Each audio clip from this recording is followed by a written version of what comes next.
Alright, now we're going to assemble our sequences. And we've already converted them to fast days and things. That's part of the protocol here, is to get them into a kind of a fast day looking format. And we've done that, and we've trimmed some. There are going to be more options for trimming if you want to. I'm going to skip ahead just to kind of give you an idea of where everything is going. So we're kind of doing it the fast way. As you read your lab, there are lots of little things that you could have done along the way. I am basically giving you an overview of the where everything is at and kind of the quick way. And maybe you may have to go back and do this a second time to get better results if you don't get something useful the first time.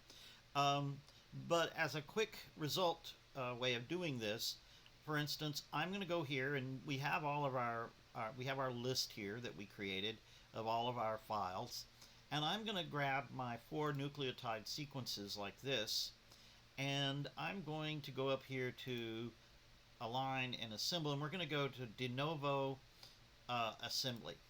All right, and we're going to do this, and we're going to use Genius to do this. There are other programs that could do it. You could do it by hand. There are all kinds of things you could do. Now it has highest sensitivity and slow. We're not going to do that. We're going to go to medium sensitivity fast. All right, and it says do not trim. We could do some different things here. I could use the trimmed regions. I could click up here. Well, actually, we do not trim because we've already done it, but we could add those back, I guess. I'm going to leave it here, do not trim. You may have done it a different way if you were following along in the actual manual, and you could use the existing trims, but I think I've actually permanently deleted mine, so maybe that's wasn't a good idea. But the idea here is make sure you use Genius here. All right, and you need to also adjust your sensitivity depending on computer. Slow might be really slow, as in might take a day or something. You don't want to do that. So I'm going to do it fast with medium sensitivity. That's kind of the recommendation here. So let's do that. And I want to throw something else in. I want to save a consensus sequence just to see. Those of you who are in bioinformatics will know what a consensus sequence is.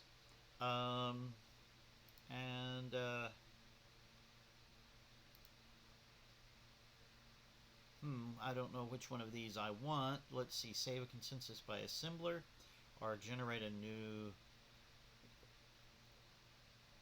I'm going to click that one. No, you don't have to do what I just did here. This is just me playing with it.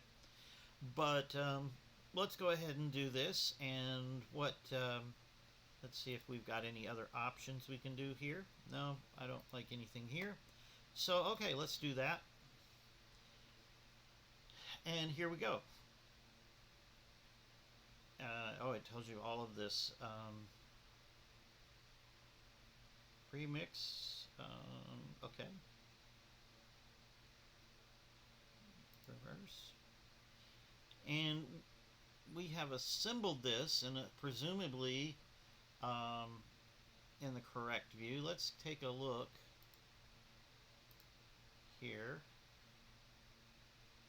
And what we have now, we still have ends in here, and here are our fast days as they are assembled as it says we should assemble it. Now what it is, we have put these together. Now I don't know if they actually go together.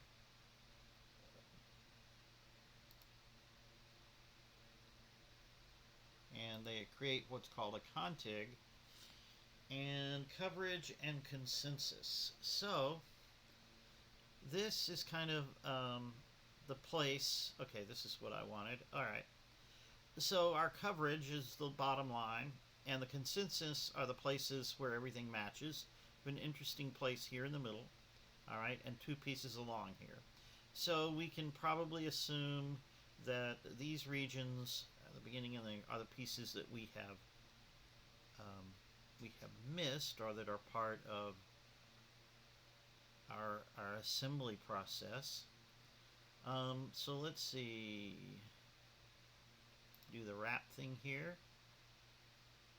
Nope, that doesn't do us much.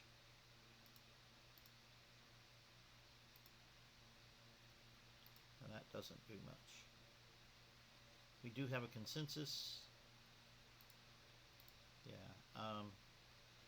No, I like this. The coverage and the everything. So you'll need to do this step. All right. And then realize that you do have other views. And so reversed. We're good. You can go here and see the letters, actually. This is not bad. So it's showing you where you're at and what's matching. So we're matching here. We get off down here a little, and it's showing you where in each sequence they are the same. So what you're doing is you're actually looking to see what parts are alike in the other sequence. Now, this is similar to an alignment. If you're in bioinformatics, you kind of know what we're doing here in an alignment. And it has aligned these for us, and you now know where the pieces are missing. So the dashed lines here are missing pieces that are in one but not in the other one. And so this is generally called an alignment. And the location along the sequence, so in other words, in the top sequence in our in say this one, this sequence that's down here is not there. And down here, 193 in this sequence is actually at 90 here. So this T and this T here, all right, they are in this sequence, it's at 90, and in this sequence, it's at 193. So it's showing you where they match along here within the sequence, all right, and that can be useful to you. Let's see here, is there display options? Bases, all use dots. Okay, nope.